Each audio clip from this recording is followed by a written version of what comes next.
அக்யூஸுங்கிற படம் வந்து புதுசாக ரிலீஸ் இருக்கு. அந்த படத்தோட ரிவ்யூ பற்றி தான் அதில் பார்க்க போகிறோம். இந்த அக்யூஸுங்கிற படம் பார்த்திங்கன்னா, எதை மையமாக கொண்டு எடுத்தது பார்த்திங்கன்னா, நீங்கள் மேலோட்டமாக அந்த ட்ரைலர் பார்க்கும்போது உங்களுக்கு வந்து தெரியும். இது வந்து கைதி படத்தை வந்து டிபி காப்பி அடித்து தான் வந்து எடுத்த மாதிரியே வந்து இருக்கும். டேரக்டர் வந்து லோகேஷ் கனகராஜோட ஃபேனாக இருப்பார் போல். அதனால் வந்து கைதி படத்தை வந்து கொஞ்சம் எப்படி எடுத்து பார்த்தா நல்லாயிருக்குமே அப்படின்ட்டு வந்து நைட்டில் எடுத்த கைதி படத்தை வந்து பகலில் வந்து எடுத்திருக்காரு. இதில் நம்ம ஹீரோவுக்கு பார்த்திங்கன்னா வந்து 2 ஹீரோ, ஒன்று போலீஸ்காரன், அப்புறம் இன்னொருத்தன் வந்து கைதி.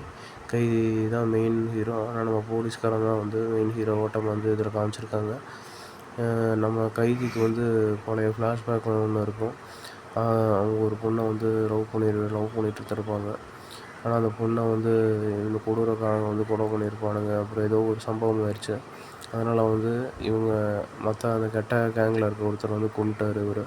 கொன்னதுனால வந்து இவரை அரெஸ்ட் பண்ணி ஜெயிலில் வந்து போட்டிருக்காங்க. கோர்ட்டுக்கு கொண்டு போக சொல்லி போலீஸ்க்கு வந்து உத்தரவு போடுறாங்க.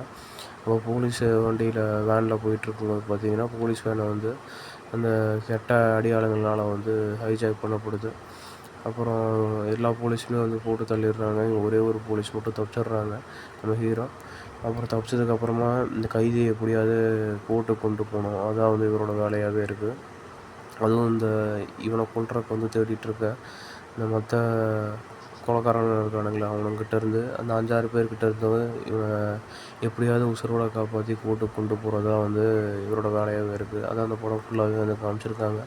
கைதி படத்தில் எப்படி கார்த்தி வந்து ட்ரக் ஓட்டிகிட்டு வருவார்.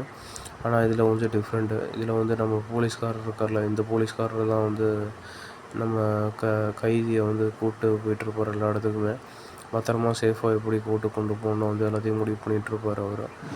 அதுக்கப்புறமா கோர்ட்டும் சேஃப்னு தெரிஞ்சதுக்கப்புறமா எப்படியாவது இவர் சேஃபாக பதுக்கி இவனை கொலை பண்ண நடக்கிறவங்க எல்லாத்தையுமே வந்து ஒரு வழி கட்டிட்டு அதுக்கப்புறமா வந்து அக்யூஸ்டானவரை வந்து கோர்ட்டுக்கு கொண்டு போகணும்னு நினைப்பார்.